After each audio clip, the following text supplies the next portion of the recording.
नमस्कार मैत्रिणींनो, मी नीता क्रिएशन्सचे आपल्या यूट्यूब चॅनलवर सर्वांचे स्वागत करते। तर कशा आहात सर्वजणी? मस्त ना? तर चला आपण आपल्या चॅनलवर आतापर्यंत कटोरी ब्लाउज, प्रिन्सेस कट ब्लाउज आणि फोर्टेक्स ब्लाउजची कटिंग आणि स्टिचिंग बघितली आहे। आणि आपल्या चॅनलवर आपण तीच म्हणजे ब्लाउज कटिंगचे व्हिडिओ बघूनच आपण आपले चॅनल सबस्क्राईब केले आहे। आणि जर पहिल्यांदा चॅनलवर आला असाल तर आपण ते व्हिडिओ पाहूनच आपले चॅनल सबस्क्राईब कराल अशी मी आशा करते। तर आपण त्याच मापांसाठी म्हणजे कटोरी कट ब्लाउजच्या ब्लाउज कटिंग करण्यासाठी जी महत्त्वाची मापं असतात ना, त्या मापांचा आज आपण अभ्यास करून घेणार आहोत। म्हणजे त्या मापांचा अभ्यास केल्यानंतर तुम्हाला कुठूनही पेपर पॅटर्न मागवायची गरज लागणार नाही किंवा पेपर पॅटर्न कटिंग करत बसावं लागणार नाही।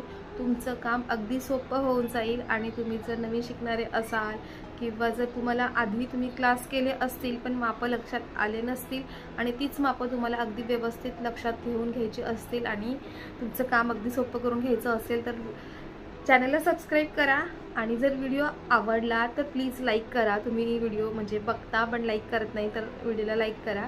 आणि मग तुम्ही व्हिडिओला लाईक केले, कमेंट केलं आणि सबस्क्राईब केलं तर मलाही ते प्रोत्साहन मिळेल आणि मी नवनवीन व्हिडिओ तुमच्यासाठी घेऊन येत राहील। तर आपण आता तीच महत्त्वाची मापं बघूया। तर त्याच्यामध्ये काय काय काय असतं बघा। पूर्ण उंची, ब्लाउजची पूर्ण उंची असते ती प्रत्येकाची वेगवेगळी असते। म्हणजे समजा जर 28चं माप असेल तर त्या 28च्या मापामध्ये 28चं माप ज्याचं आहे ती महिला अगदी उंचही राहू शकते। मग त्याच्यामध्ये तिचं माप उंचीही बदलते। आणि जर 40चं माप असेल आणि जर त्यांची उंची कमी असेल तर त्याच्यातही त्यांची उंची कमी होते। मग आपल्याकडे जर पेपर पॅटर्न जर असेल ना तर ते पेपर पॅटर्नचं कसं असतं, ते त्यांची उंची आणि ते पेपर कटोरी, साईड पार्ट, योगपट्टी हे त्या उंचीनुसार ठरलेलं असतं।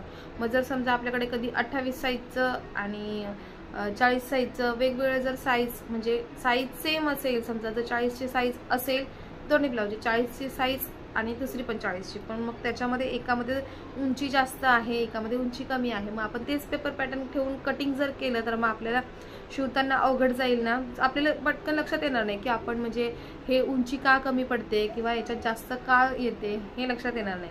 म्हणून नुसतं आपण ते पेपर पॅटर्न ठेवून कटिंग न करता आपण जर ही मापं लक्षात घेतली ना तर आपली कटिंग करताना अगदी आपल्याला सोपं जातं। तर त्याच प्रकारे आपल्याला अगदी सर्वात प्रथम कोणतं माप घ्यायचं असतं तर ते पूर्ण उंची। त्याच्यानंतर छातीचं माप हे असं कसं म्हणजे आपल्या छातीचं फुल बस्ट हे माप आपण त्याच्यात धरतो। तर ती मापं आपली किती साईजपासून सुरू होतात? 28 पासून ते 48 पर्यंत। म्हणजे ते कसं 28, 30, 32, 34, 36, 38, 40, 42, 44, 46 आणि 48 अशी मापं असतात। म्हणजे आपली 41 व समजा 28, 29, 31, 33 अशी मापं जरी असली ना तरी आपण म्हणजे जे समसंख्या असते ना त्याच्यानुसारच आपण ब्लाउज कटिंग करतो। आणि जर ते 31 वगैरे असं आलं ना त्याच्यासाठी आपण एवढं म्हणजे ते 1 फुटर असतं ना आपलं तेवढी एक शिलाई दिली की ते माप व्यवस्थित बसतं। ही झाली आपली छातीची मापं। त्याच्यानंतर कोणतं माप लागतं आपल्याला तर ते कमर घेर, मग शोल्डर, मुंढा आणि ब्लाउजची गळा रुंदी आणि कटोरी आपण चौकोन तयार करून घेतो ना कटोरीसाठी त्या चौकोनची मापं आणि त्याच्यात देण्यात येणारा टक्स ही आपली महत्त्वाची मापं असतात। ही मापं जर आपण अभ्यास केला, आपण जर ही मापं पाठांतर केली तर आपल्या हातात पटकन कोणत्याही साईजचा ब्लाउज येऊ दे आपण अगदी व्यवस्थित कटिंग करू शकतो। आणि जर ब्लाउज कटिंग केलेलं असेल तर ते शिवतानाही अगदी व्यवस्थित होतं। कटिंग चांगली असेल तर ब्लाउज स्टिचिंगमध्ये अगदी व्यवस्थित बसतं। तर तीच मापं आपण आता बघूया। तर तुम्ही ती मापं हातात वही पेन घेऊन लिहूनही ठेवू शकता किंवा स्क्रीनशॉट घ्या। मी तुम्हाला ते तिथे फोटो काढून देणारच आहे। तर ते लिहून ठेवा किंवा स्क्रीनशॉट घ्या आणि त्याचा व्यवस्थित अभ्यास करा आणि मग तुम्ही ब्लाउज कटिंगला अगदी व्यवस्थित सुरुवात करू शकता। चला तर मग आता तुम्हाला ती मापं मी दाखवते।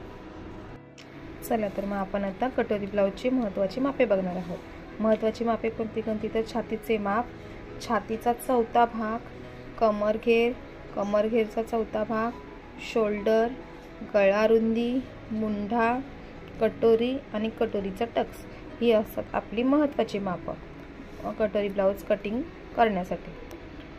तर त्याच्यामध्ये बघा छातीची मापं असतात 28, 30, 32, 34, 36, 38, 40, 42, 44 आणि 46 आणि 48 ही असतात ब्लाऊजची मापं. आता त्याच्यातून आपल्याला चौथा भाग हा महत्त्वाचा असतो प्रत्येक ब्लाऊजमध्ये. आणि मग त्या चौथ्या भागामध्ये आपण जेवढी आपल्याला मार्जिन घ्यायची असते ती मार्जिन आपण ॲड करतो. तर आता 28चा चौथा भाग येतो 7, 30चा 7.5, 32चा 8, 34चा 8.5, 36चा 9, 38चा 9.5, 40चा 10, 42चा 10.5, 44चा 11, 46चा 11.5 आणि 48चा 12. अशाप्रमाणे आपली छातीच्या मापावरून चौथा भाग हा ठरतो. आणि मग त्याच्यानंतर इथं कमरघेर. कमरघेर कधीही बघा, कमरघेर आहे ना, जर आपल्याकडे ब्लाऊज नसेल आणि जर आपल्याला मापांवरून ठरवायचं असेल ना, तर कधीही छातीच्या मापापासून कमरघेर हे 4 इंच कमी असतं. हे कितपर्यंत 4 इंच कमी असतं? हे 36 या मापापर्यंत हे 4 इंचाने कमी असतं. पण 36च्या पुढे हे ना 6 इंचाने कमी असतं. 6 इंचाने म्हणजे 6 इंचाचा फरक असतो कमरघेर आणि छातीच्या मापामध्ये. तर बघा 28चा कमरघेर येतो 24, 30चा 26, 32चा 28 आणि 34चा 30, 36चा 30 म्हणजे 6 इंचाचा पुढे फरक येतो. 38चा 32, 40 मापामध्ये कधी म्हणजे 40 माप असलं ना तरी कधी म्हणजे पोटाचा घेर हा मोठा असू शकतो. 40 माप म्हटलं की 40च्या पुढचं जर माप असेल ना तर पोटाचा घेर हा मोठा असतो. पोटाचा घेर मोठा असल्यामुळे त्या मापामध्ये थोडीफार तफावत होऊ शकते. म्हणजे कशी बघा, आता 36 मध्ये आलं आहे आपलं 30. 36 तुम्ही कोणतेही ब्लाऊज बघा किंवा अंगावरचं माप घ्या, त्याच्यामध्ये 36 आणि 30 ही दोन मापं, 36चं आपण कमरघेर 30 बघू शकतो. तुम्ही माप घेऊन बघा, नाही तर समोर असतील तर तुम्ही मेजरमेंट घेऊन बघा. 38चं 32 कमरघेर, 40चं 34 किंवा 36 म्हणजे जर पोटाचा घेर जास्त असेल तर 36 येऊ शकतं आणि जर कमी असेल तसंच 42 मध्ये 36 किंवा 38, 44 मध्ये 38 किंवा 40, 46 मध्ये 40 किंवा 42. हे आपल्याला आपल्या डोळ्यांनी किंवा माप घेऊन हे ठरवायचं असतं.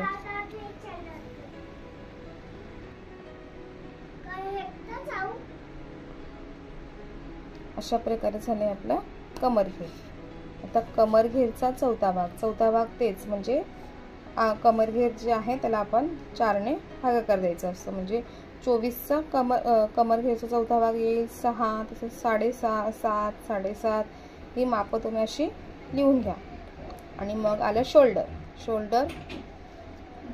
28 मध्ये शोल्डर येतं 5, 30 मध्येही 5, 32 मध्ये 5.5, 34 मध्ये 5.5, 36 मध्ये 5.5, त्याच्या पुढे 38 पासून ते 44 पर्यंत शोल्डर येतं 6 आणि मग 46 आणि 48च्या मापामध्ये येतं 6.5. याच्यापेक्षा जास्त शोल्डर आपल्याला म्हणजे बोटनेक ब्लाऊजमध्ये आपण शोल्डर जास्त घेतो, पण जर डीप नेक असेल ना तर त्याच्यामध्ये याच्या पुढे आपल्याला शोल्डर वाढवायचं नसतं. आणि त्याचबरोबर आता गळारुंदी 28 मापाच्या ब्लाऊजसाठी आपल्याला फक्त 2 इंचाची गळारुंदी द्यायची असते. त्याच्यानंतर 2.2, 2.2 आणि 34 मध्ये 2.5 इंच, 34 पासून ते 38 पर्यंत 2.5 इंच आणि त्याच्या पुढे जर 40 पासून ते पूर्ण 48 पर्यंत शोल्डर आपलं येतं, सॉरी गळा रुंदी आपली येते 3 इंच. आणि मग येतो मुंढा. मुंढा 28 मध्ये 5 इंच, 30 मध्ये 30 पासून ते 34 पर्यंत 5.5 आणि 34 पासून ते 42 पर्यंत 6 इंच आणि त्याच्या पुढे 44, 46 आणि 48 मध्ये 6.5 इंच. याच्या पुढे आपला मुंडाही वाढवायचा नसतो डीप नेकच्या ब्लाउजमध्ये. बोटनेक असेल तर मुंडाही जास्त येतो आणि शोल्डरही जास्त येते. हे आपलं डीप नेकसाठी आहे. त्याचबरोबर आता कटोरी. कटोरी जो आपण चौकोन तयार करतो ना कटोरीसाठी, तो चौकोन म्हणजे जी आपली मेन कटोरी येते ना त्याचं नाही, आपण चौकोन कोणता घेणार, किती मापाचा घेणार आहोत ते कटोरीचं माप. तर आपण 28 साईजमध्ये कटोरी घेणार आहोत 7 इंचाची. 7 इंचाचा चौकोन म्हणजे 7, 7, 7 आणि 7 इंचाचा चौकोन तयार करून घ्यायचा असतो.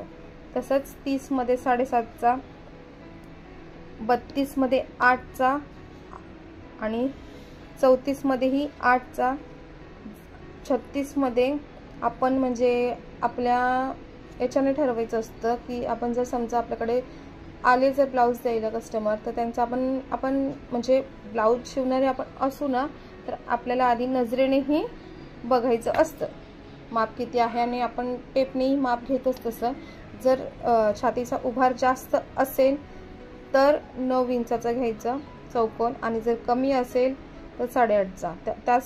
तसाच प्रकारे बघा या मापांमध्ये पण जर जास्त छातीचा उभार जर जास्त असेल तर 9.5चा बॉक्स तयार करून घ्यायचा आणि कमी असेल तर 9 इंचाचा.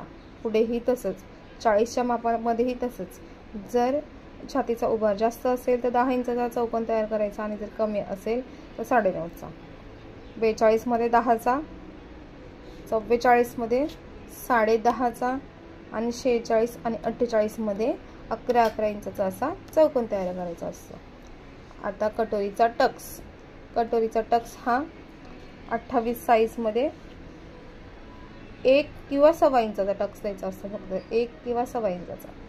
त्याच्यामध्ये आपल्याला जास्त कटोरी ही हे नको असते. छोटीशी कटोरी येते त्याच्यामध्ये, तर 1 किंवा 1.25 इंचाचा. 30 मध्येही 1.25 इंचाचा टक्स आणि मग 32 मध्ये 1.5 इंचाचा. 32 पासून ते 36 पर्यंत 1.5 इंचाचा. 36, 38 पर्यंत आपल्याला 1.5 इंचाचा टक्स द्यायचा असतो. म्हणजे ह्या 4 मापांमध्ये 32, 34, 36 आणि 38 या 4 मापांमध्ये आपल्याला 1.5 इंचाचा टक्स द्यायचा असतो. त्याच्या पुढे 40 आणि 42 मध्ये 1.25 इंचाचा म्हणजे 1.75 अशा प्रकारे 1.25 इंचाचा टक्स द्यायचा असतो. आणि मग 44, 46 आणि 48 मध्ये आपल्याला 2 इंचाचा टक्स द्यायचा. टक्स म्हणजे टक्सची रुंदी. टक्सची उंची ही आपण त्याच्या ब्लाऊजच्या उंचीप्रमाणे ठरवत असतो. आपण याच्यात ब्लाऊजची उंची नाही घेतली आहे आणि आपण फक्त त्याच्यात मापं घेतली. उंची ही प्रत्येक मापावर डिपेंड असते. म्हणजे जर आपल्याकडे जर ब्लाऊजची उंची जर असेल ना 15, 16 अशी जर असेल ना, तर आपण 3.5 इंचाचाही टक्स घेतो. आणि त्याच मापाचा ब्लाऊज जर आपल्याकडे उंचीला जर समजा 13, 14 असेल तर आपण 2.5 इंचाचा टक्स घेतो. अशाप्रमाणे टक्सची उंची ही वेगवेगळ्या मापानुसार बदलत जाते. तर ही झाली आपल्याला ब्लाऊजसाठी, कटोरी ब्लाऊजसाठी लागणारी महत्त्वाची मापे. चला, तर आपण आता ही मापं बघितली. या मापामध्ये आपण जसा टेपचा उपयोग करतो ना, त्याच प्रकारे ना आपण जर ब्लाऊज शिवणारे असू ना, तर आपल्याला डोळे हे तितकेच महत्त्वाचे असतात.